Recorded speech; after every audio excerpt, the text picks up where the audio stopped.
Selamat malam, jumpa lagi dengan saya Ciko Asa. Nah, pada malam hari ini saya akan memberikan materi lagi terkait dengan pendidikan agama Kristen. Secara spesifik kita akan belajar mengenai Tuhan Yesus sebagai pengajar pendidikan agama Kristen. Nah, kalau kita melihat di dalam konteks Perjanjian Baru, para pengajar Perjanjian Baru itu diawali oleh Tuhan kita Yesus Kristus. Nah, dan dilanjutkan oleh para rasul serta jemaat mula-mula. Jadi kalau kita melihat dalam konteks Perjanjian Baru dapat dilihat dari 3 bagian di dalam para pengajar. Yang pertama diawali oleh Tuhan kita Yesus Kristus, lalu dilanjutkan oleh para rasul serta jemaat mula-mula. Nah, selain itu bisa dikatakan juga bahwa pendidikan dalam Perjanjian Baru itu memiliki keterkaitan erat dengan pribadi Yesus. Mengapa? Karena dalam Perjanjian Baru Yesus adalah guru yang biasa disebut dengan istilah rabi.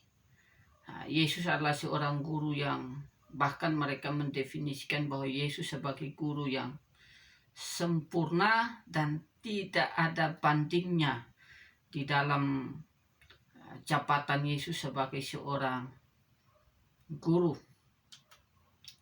Nah, bahkan pendidikan agama dalam Perjanjian Baru itu mengalami revolusi besar dengan munculnya pribadi Yesus dan pengajaran-pengajaran Tuhan Yesus. Sehingga di dalam Perjanjian Baru itu tradisi Yahudi itu mengalami perubahan yang signifikan di dalam konteks pengajaran dengan munculnya pribadi Tuhan Yesus. Nah, hal ini dapat kita lihat dengan pengakuan-pengakuan dengan tokoh-tokoh terpenting di dalam Perjanjian Baru. Misalnya kalau kita melihat di dalam pengakuan Nikodemus. Nah, Nikodemus mengatakan bahwa Yesus adalah guru yang dari Allah. Nah, misalnya kalau kita melihat di dalam Injil Yohanes pasalnya yang ketiga ayatnya yang kedua, dikatakan bahwa Nikodemus mengatakan bahwa Rabi, kami tahu bahwa engkau datang sebagai guru yang diutus Allah. Sebab tidak ada seorang pun yang mengadakan tanda-tanda yang engkau adakan itu, jikalau Allah tidak menyertainya. Nah, dari di sini kita melihat bahwa Nikodemus yang adalah seorang pengajar yang begitu hebat mengakui bahwa Tuhan Yesus adalah seorang guru yang datang dari Allah. Nah, selain itu pengakuan juga daripada murid-muridnya bahwa Yesus adalah guru dan Tuhan. Jadi selain daripada Nikodemus kita melihat pengakuan Yesus adalah guru dan Tuhan ini juga diakui oleh para murid. Misalnya di dalam Yohanes pasal 13 ayat yang ke-13. Kamu menyebut guru dan Tuhan dan katamu itu tepat, sebab akulah guru dan Tuhan. Jadi Yesus mengakui apa yang dikatakan oleh murid-muridnya bahwa Yesus adalah guru dan Tuhan. Nah, selain dari pengakuan Nikodemus dan selain dari pengakuan murid-muridnya, bahkan orang banyak juga mengakui bahwa Yesus adalah seorang guru yang berkuasa. Misalnya di dalam Injil Matius pasalnya yang ke-7 ayatnya yang ke-29.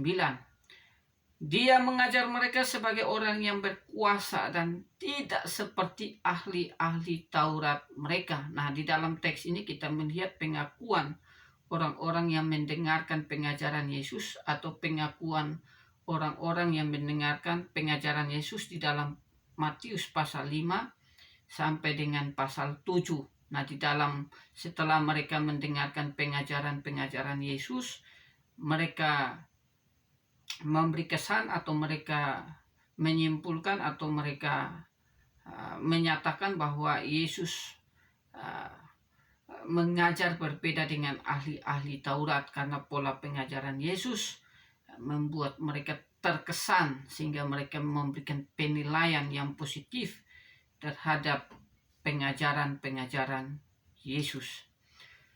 Nah, selain itu juga, selain pengakuan dari orang banyak tentang Yesus yang adalah guru, bahkan Yesus juga memberikan mandat kepada para muridnya untuk menjalankan tugas sebagai pengajar. Misalnya kalau kita melihat di dalam Matius pasal yang ke-28 ayat 19 sampai dengan ayat yang ke-20.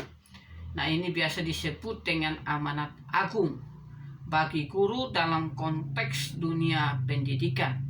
Nah, dikatakan, dan ajarlah mereka melakukan segala sesuatu yang telah kuperintahkan kepadamu, dan ketahuilah aku menyertaimu senantiasa sampai ke akhir zaman. Ini Yesus memberikan amanat kepada murid-muridnya untuk menjalankan tugas sebagai seorang pengajar. Mereka sudah menerima pengajaran-pengajaran daripada Yesus semasa Yesus hidup, dan pada saat Yesus naik ke surga, Yesus memberikan amanat kepada mereka untuk menjalankan tugas mengajar seperti apa yang sudah Yesus ajarkan kepada mereka.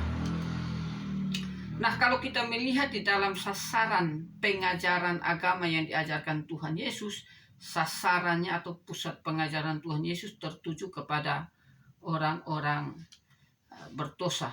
Nah, tujuan pengajaran ini adalah mempertobatkan atau menyelamatkan orang-orang yang berdosa supaya mereka menerima pengajaran-pengajarannya dan menerimanya sebagai juru selamat mereka, sebab Yesus adalah satu-satunya juru selamat yang datang untuk memberikan pengajaran tentang makna hidup yang kekal bagi murid-muridnya. Nah, selain itu, bagian akhir di dalam Yesus sebagai pengajar, kita melihat kurikulum pengajaran Yesus, yaitu ada beberapa, yaitu memberitakan Injil yang meliputi pertumbuhan dan karya dalam pelayanan, kematian dan kebangkitan Yesus. Jadi kurikulum Yesus dapat dilihat dari memberitakan Injil yang meliputi makna daripada kelahiran Yesus, pertumbuhan rohani, karya-karya Yesus dalam pelayanan, dan kematian dan kebangkitannya. Ini harus terus diajarkan kepada generasi berikutnya. Jadi dari materi kita ini kita melihat bahwa Yesus adalah seorang guru karena diakui oleh kita melihat dari pengakuan Nikodemus, pengakuan murid-murid Yesus, pengakuan orang banyak yang mendengarkan pengajaran Yesus, dan kesan orang banyak yang mendengarkan pengajaran Yesus, dan Yesus memberikan amanat bagi murid-muridnya untuk menjalankan tugas sebagai pengajar.